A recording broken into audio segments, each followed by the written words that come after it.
1500-meter PB on this track about this time last year. Laura Nagel of New Zealand. So we've got 2 New Zealanders in this field. Tilly Simpson of Sheffield and Durn. And then we've got Haimalan Baines Kaur of India. So she's the national record holder.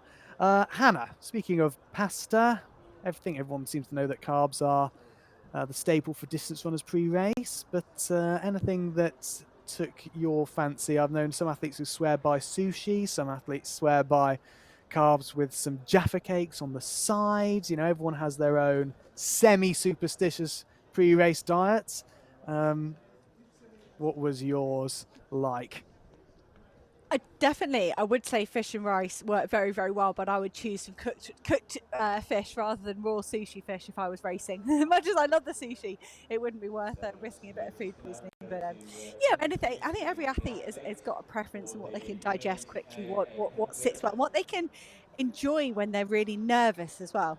I think that's the biggest thing. It's I still can't look at a can of Red Bull or even if I have a banana, it just feels like a race day for me.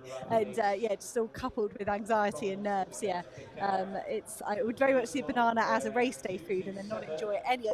I would never choose a banana split as a dessert because all it meant to me was race time.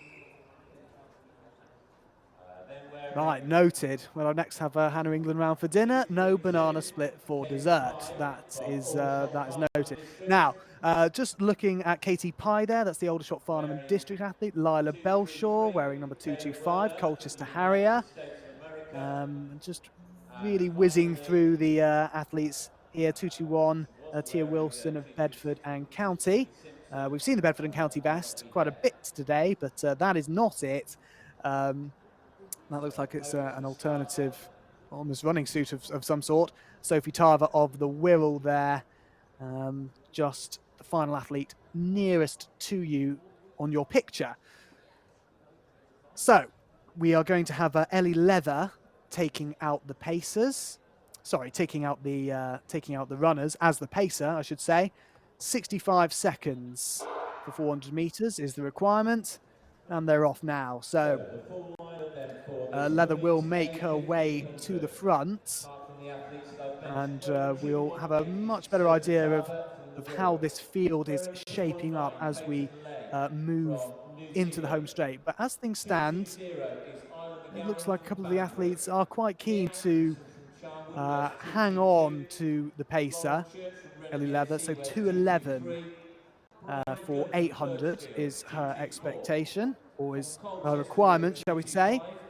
Looks like that is number 229, so that's Laura Nagel of New Zealand who is leading that, followed by, I think, Isla McGowan and Taylor Werner of the United States. Lila Belshaw of Colchester Harriers is right up there as well.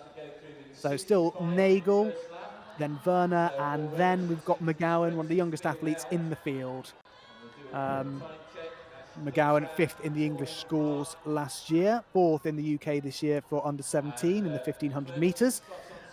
So understandable that she would be right near the top of this field. And we've got the green vest of Lila Belshaw as she just moves onto the shoulder of the 3rd place athlete there. So some really seasoned distance runners here. We've got some Americans, we've got some Kiwis, and then obviously we've got all the other runners from around the United Kingdom. So good to see some of these younger athletes, some of these under-17s, McGowan, Belshaw, Pye, all really pitting their wits against some very strong, seasoned, experienced, and tactically shrewd 1500-meter runners. Always good to expose yourself to that caliber of competition. They are really moving at the front of this race, Daniel, and I think Laura Nagel, with her wonderful 15:35 and 5,000 metres, she would have wanted a strong pace like this, the Kiwi runner. She's been very open in social media. She struggled a lot with Red S, with underfueling as a junior athlete. Horrendous injury. She went over to the NCA to compete over there and was just lost a lot of weight and didn't look after herself as she goes through the 800-metre mark here in 2:13. And she thought she would never be able to get back into the sport, let alone be in contention for competing for New Zealand at the Paris Olympic Games. She's kind of waiting on those world ranking invitations that will all be sorted out next weekend after the national championships. She's pushing ahead here. Tyler Werner holding on for second place, and Lila Belshaw has just separated herself from Isla McGowan. These two are absolutely flying. Lila Belshaw, already one of the fastest under 18s ever for Great Britain, and she's looking to try and get herself ahead of Taylor Werner. Laura Nagel of New Zealand takes the 1K mark in around about 2:47 here, and she looks like she's away. You'd think with that 5K strength she won't be vulnerable here in the last lap, and it could be a battle on for second place between the rest of them. Tia Wilson looks like the athlete trying to chase down Isla McGowan at the moment. So Nagel leading with 400 metres still to go, and then I think we've got Werner, and then I think we have Belshaw in third place for Colchester, and then I think we've got McGowan in fourth. So the battle really here looks like it's going to be for second place, because Nagel is so far ahead, the New Zealander. She's about 40 metres in front of her nearest challenger, so it'll be really interesting to see who we're going to get in second place here. It'll be an interesting battle between the American and the Colcestrian, so to speak, in second place. But that lead is building all the time. The New Zealander Nagel with a personal best of 4 minutes and 9 seconds. Only set a 1500 metre PB last Sunday, so she's really in shape, and she's showing it here. 4:09 her best. She might be just outside that today. Really good finish for second place between Werner and Belshaw, but it's going to be Nagel, and Nagel just outside her personal best, I think. Werner in second and Belshaw in third. Really good race there. Excellent execution there from Nagel, you have to say. Twice a national champion for New Zealand, and as we say, only set her personal best on Sunday in France, so always going to be such a tough ask to try and overhaul her. What a fantastic battle we had for second place there between the American and Belshaw, the under-17. What were your thoughts on that one, Hannah? I was really impressed by Lila Belshaw to hold on. They were really swift through 400 and 500, and I was concerned that Belshaw and Isla McGowan had gone too hard. And Isla McGowan, she did finish well in the end. I think she got overhauled by the likes of Tia Wilson and some of the athletes behind her, but she held on.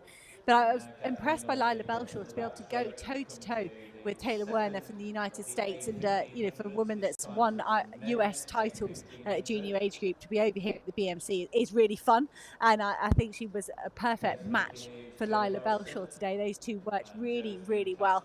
But Laura Nagel just going from strength to strength to have only set a personal best, you know, like you say, Dan, in the last few weeks, to be able to match that here in Loughborough in this fashion as well, just run away from the field. Nagel, she's just going to have to sit and wait and see if her 15:35 and her does enough for her ranking. She also won the Oceania Championships over 1500 metres, so that won't contribute to her ranking score in the 5K, which I think is her best shot of going to the Paris Olympics. But Laura Nagel will definitely take the winner's check and the big money here today in Loughborough.